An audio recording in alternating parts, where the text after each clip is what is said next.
चलिए बात करते हैं 2023 की महाभारत की। कमलनाथ के छिंदवाड़ा में रोजे के कार्यक्रम में दिए गए बयान पर अब सियासी घमासान छिड़ा हुआ है। सीएम शिवराज ने बड़ा हमला किया।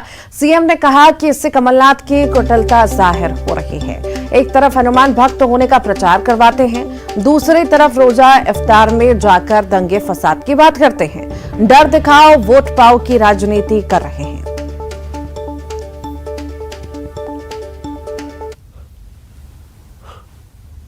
अब मुझे समझ में नहीं आता, इससे उनकी कुटिलता जाहिर हो रही है। एक तरफ वो हनुमान भक्त होने का प्रचार करवाते हैं और दूसरी तरफ वो रोजा इफ्तार में जाके दंगे फसाद की बात करके क्या कहना चाहते हैं कि इस नाम पे सबको इकट्ठा करके और उनके वोट प्राप्त करने वो रोजा इफ्तार में गए थे। इस तरीन और घटिया राजनीति, डर दिखाओ वोट पाओ। मध्य प्रदेश शांति का टापू है इस समय। कहां दंगे हो रहे हैं मध्य प्रदेश में? ये बदनीयत है, ये कुटिलता है, ये तुष्टीकरण है जो करके कमलनाथ वोट हासिल करना चाह रहे हैं। मैं इसकी निंदा करता हूं।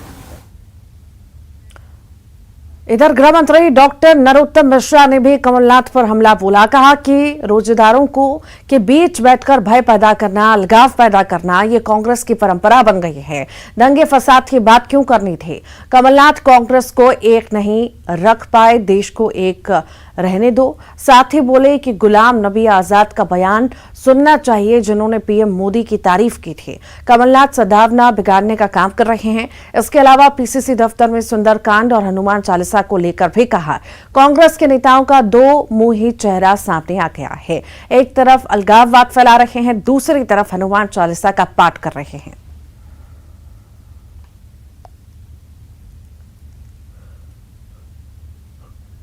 ये कहते भी है, अब रोजेदारों के बीच बैठकर विषमन करना, भय पैदा करना, अलगाव पैदा करना, ये कांग्रेस की एक परंपरा सी बनती जा रही है।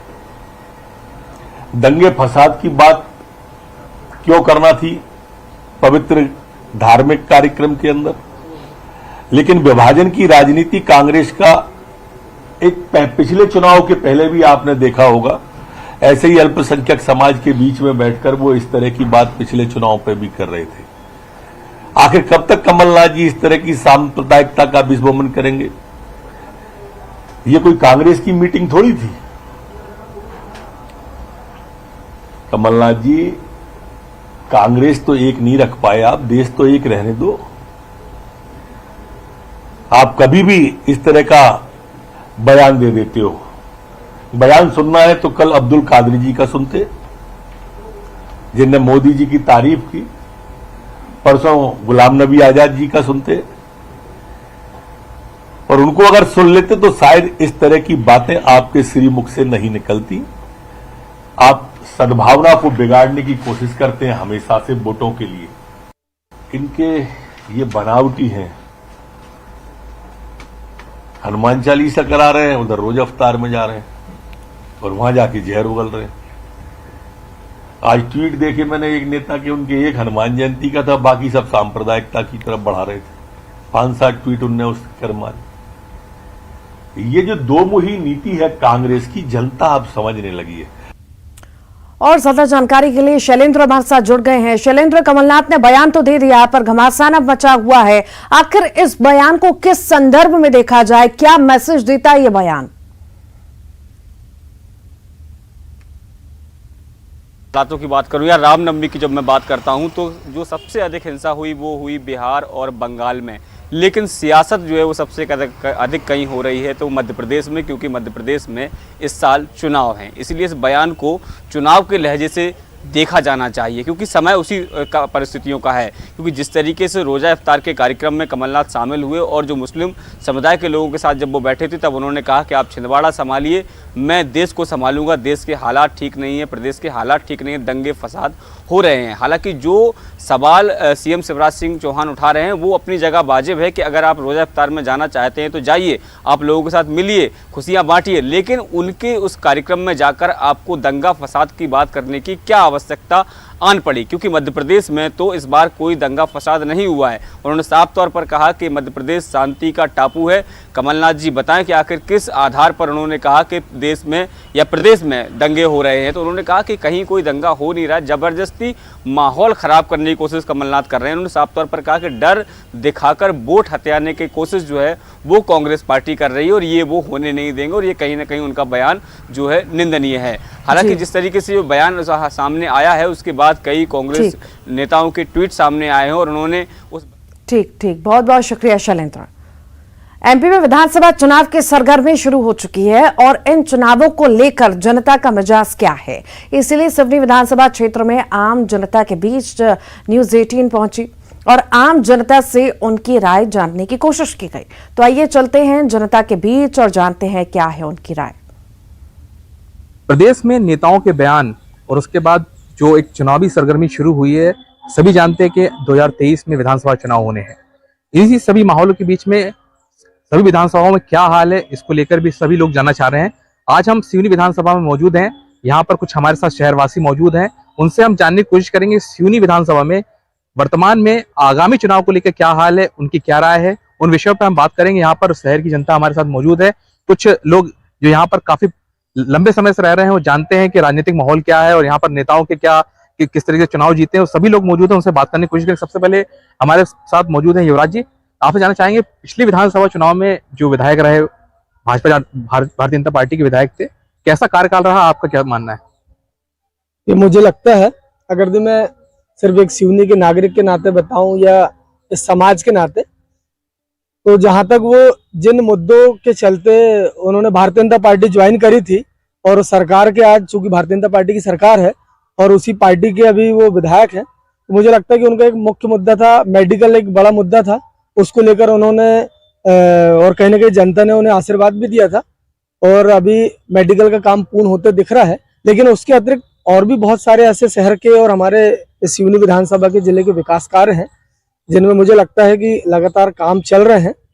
और खास तो चूंकि मैं युवा हूं, तो पहले मैं अपने युवा साथियों के विषय में सोचता हूं कि युवाओं को लेकर जो है कहीं ना कहीं मुझे लगता है कि सिवनी जिले में और अभी संभावनाएं हैं।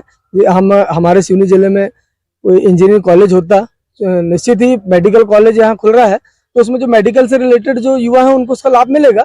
लेकिन इंजीनियरिंग कॉलेज, कृषि महाविद्यालय, इस तरह की और भी संभावनाएं हैं जो मुझे लगता है कि सिवनी जिले के विकास के लिए अभी आवश्यकता है। उसके लिए मैं ऐसी उम्मीद करता हूँ कि हमारी सरकार के, हमारे चाहे विधायक हों और हमारे जनप्रतिनिधि लोग इसके लिए भी आगामी समय में अभी प्रयास कर रहे होंगे। आगामी समय में और लगातार ये मजबूती से इसमें प्रयास हो। कुछ और भी साथी मौजूद हैं जो जानते हैं, यहाँ के लोकल्स हैं। सर, आपसे जानना चाहेंगे खासकर मुद्दे क्या हैं, क्या होना चाहिए, क्या मांग है यहाँ के लोगों की?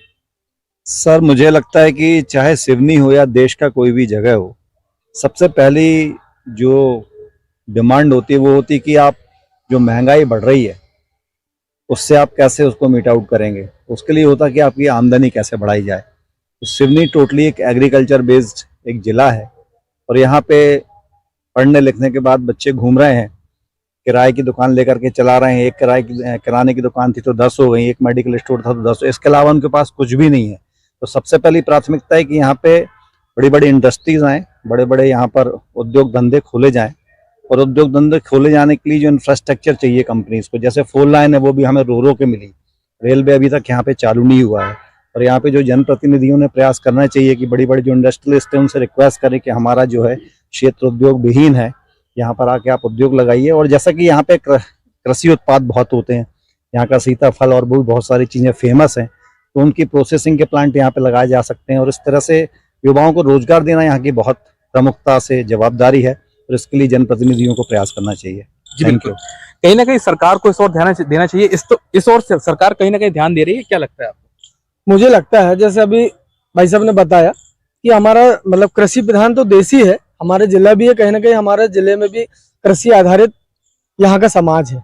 अब जैसे एक बात बताई आपने, जैसे सीताफल, सीताफल को लेकर जैसा कि मेरी जानकारी में है कि मध्य प्रदेश सरकार ने सीताफल, सिवनी का सीताफल, उसकी एक विशेष एक क्वालिटी है, एक विशेष विशेषता है। तो मुझे लगता है कि उसको बढ़ावा मिले और लोग सीताफल को एक मतलब व्यवसाय के रूप में उसको आगे बढ़ाए, तो उसके लिए भी सरकार ने मुझे लगता है कि बहुत ही कुछ ही समय पूर्व इस तरह के प्रयास किए हैं। एक महत्वपूर्ण बात है कि निश्चित ही हमारे यहाँ पर उद्योग जो है, तो मुझे और यहाँ के युवा होने के नाते एक बड़ी उम्मीद जागी है, क्योंकि हमारा जिला पहले 4 लेन नहीं था। वाकई में सिवनी जिले की जनता का संघर्ष था, उसके कारण सिवनी में आज 4 लेन चालू हो गया।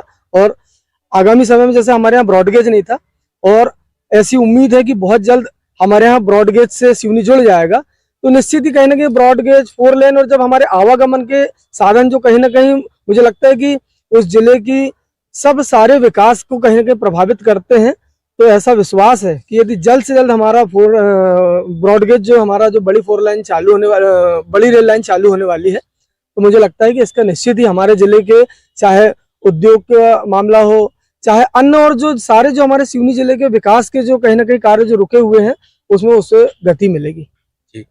अगर देखा जाए, मुद्दों की बात की जाए, तो कुछ लोग और भी मौजूद हैं, उनसे बात करते हैं। आगामी चुनाव में, खासकर विधानसभा चुनाव है, लोकल मुद्दे क्या होंगे आपसे जानना चाहेंगे। क्या होना चाहिए लोकल मुद्दे अगर देखे जाए?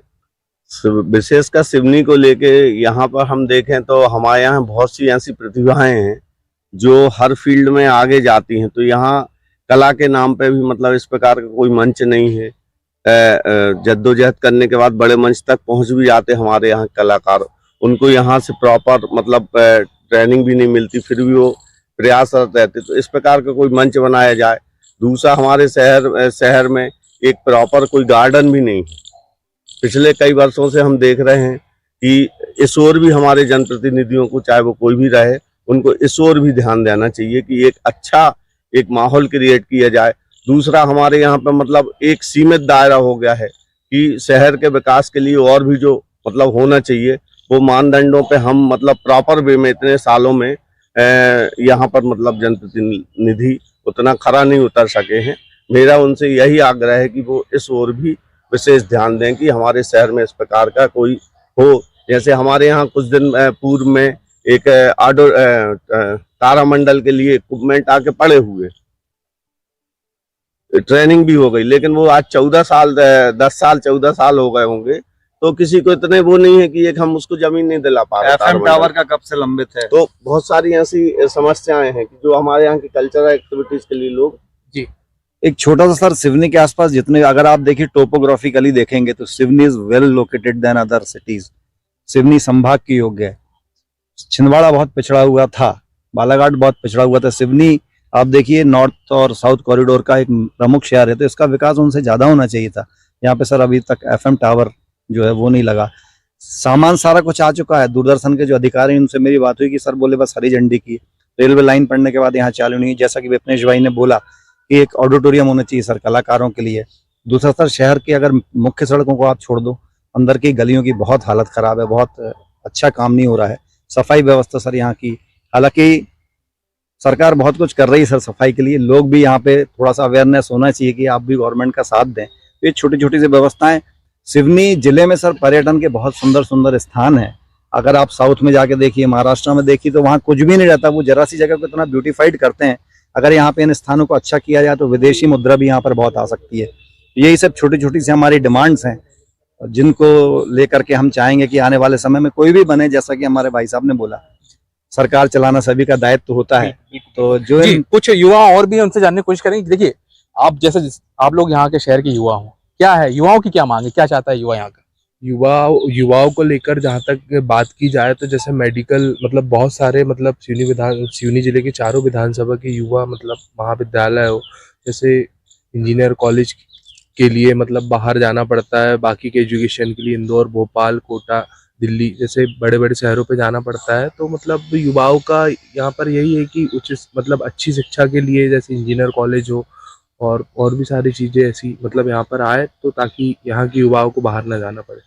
अच्छा, रोजगार की अगर बात करें तो रोजगार का क्या लगता है आपको, क्या है? जैसा कि भैया ने अभी बताया कि सिवनी में रोजगार प्राप्त नहीं। मैं खुद इंजीनियरिंग का स्टूडेंट हूँ और सरकार MSME के माध्यम से एवं स्वरोजगार योजना के माध्यम से बहुत सारे लोन प्रोवाइड कर रही है, जिससे हम स्वयं का व्यवसाय कर सकते हैं। और इसी के चलते सिर्फ युवा पढ़ाई इसलिए ना करे कि हम नौकरी करें, हम नौकरी देने वाले बने, इसलिए पढ़ाई करें। ये सरकार हमको बहुत सारी सुविधाएं दे रही है।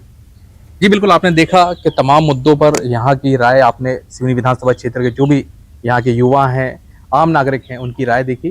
ये तय तो विधानसभा चुनाव पे होगा ये मुद्दे कितने कारगर साबित होते हैं। अजहर खान, न्यूज़ 18 सिवनी। और इसी के साथ ही फिलहाल के लिए इतना ही।